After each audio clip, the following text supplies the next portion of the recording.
காலை வணக்கம் உறவுகளே. இது சண்டே மார்னிங் என்ன எங்கேயோ போயிட்டு இருக்கோம் அப்படின்னு யோசிக்காதீங்க. இன்றைக்கி நான் காலாஸ்ரீ கோவிலுக்கு போயிட்டு இருக்கேன். நான், ஹஸ்பண்ட், பாப்பாங்க எல்லாம். என்ட்ரன்ஸில் இந்த 2 சாமி இருக்கும். உள்ளே ஃபோன் அலோடு இல்லை. ஃபஸ்ட் டைம் இந்த கோவிலுக்கு நான் போயிருக்கேன். ரொம்ப இது பிரமிப்பாக இருந்தது. எந்த பக்கம் பார்த்தாலும் ராகு கேது சாமிங்க தான் இருக்குது.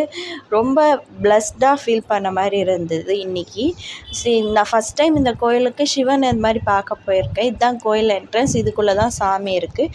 எல்லாம் சாப்பிட்டு முடிச்சுட்டு அங்கேயே சைடில் நான் லஞ்ச் கட்டி எடுத்துகிட்டு போயிருந்தேன். அங்கேயே யோகா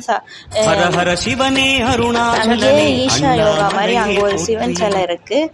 அதெல்லாம் பார்த்து முடிச்சுட்டு ஃபோட்டோலாம் எடுத்துகிட்டு கிளம்பிட்டோம். இன்றைக்கி ரொம்ப சூப்பராக போச்சு. பஸ்ஸில் தான் போனோம். 3 hours இங்கேருந்து சென்னை மாதாவரத்தில் காலாஸ்ரீ பஸ் இருக்குது. போயிட்டு வர மினிமம் ஒரு 4 to 5 hours ஆகுது.